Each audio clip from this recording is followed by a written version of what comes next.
stop paying high electricity bills for no reason. Did you know the UK throws away clean electricity every day because the grid just cannot handle it?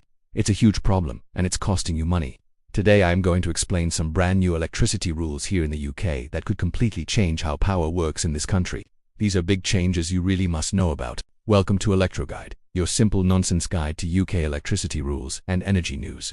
If you want easy explanations without all the confusing technical words, make sure you hit that subscribe button. We make complex topics simple. Now, let's get started and unpack what's happening. The UK's electricity system has a serious problem. It's like a massive traffic jam, but for electricity. There are hundreds of new wind and solar farm projects just sitting there, waiting to connect to our national grid. And when I say waiting, I mean some have been told they might have to wait 10 or even 15 years. This delay creates a domino effect of issues. First, because we can't get all this new, cheap, clean energy onto the system, our electricity prices stay higher than they need to be. We're relying on more expensive sources of power when we don't have to. Second, a shocking amount of clean energy is just wasted. In some parts of the country, especially on windy days, wind farms are actually paid money to switch off. They're told to stop generating electricity, even when people across the country really need it.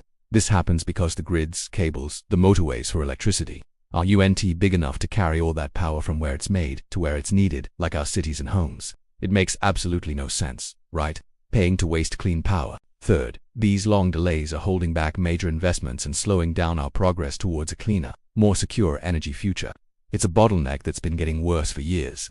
This is exactly why ofgem, the UK's energy regulator, has finally stepped in and made some new electricity rules.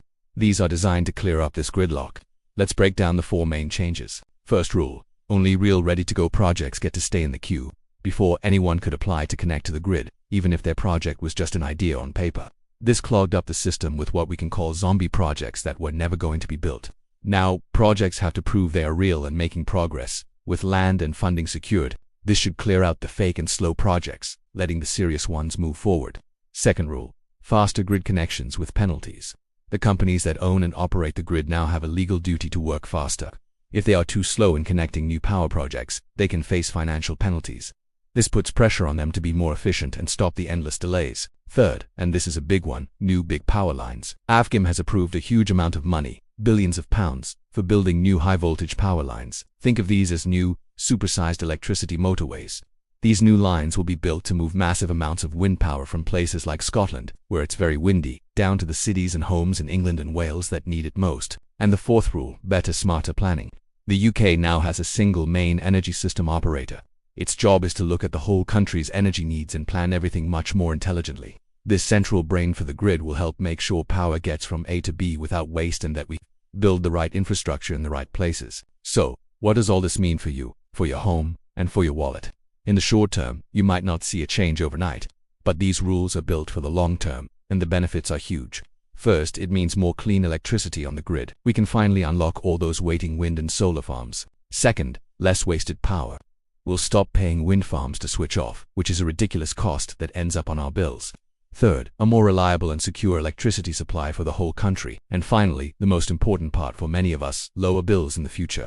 As more cheap renewable energy comes online, the overall cost of electricity should start to come down. Your bills might still be high today, but this is the long-term fix we've been waiting for. Don't underestimate how important this is. These are some of the biggest changes to our electricity system in decades. They have the potential to unlock billions of pounds of investment, create thousands of jobs, bring much more clean power onto our grid, and help the UK finally meet its important energy and climate targets. It's a fundamental shift in how we manage our nation's power. This is ElectroGuide, making UK electricity simple. If this video helped you understand what's going on, please give it a thumbs up. It really helps the channel. Let me know your thoughts in the comments below. And don't forget to subscribe and hit the bell so you get our weekly electricity updates. Thanks for watching, and I'll see you in the next ElectroGuide video.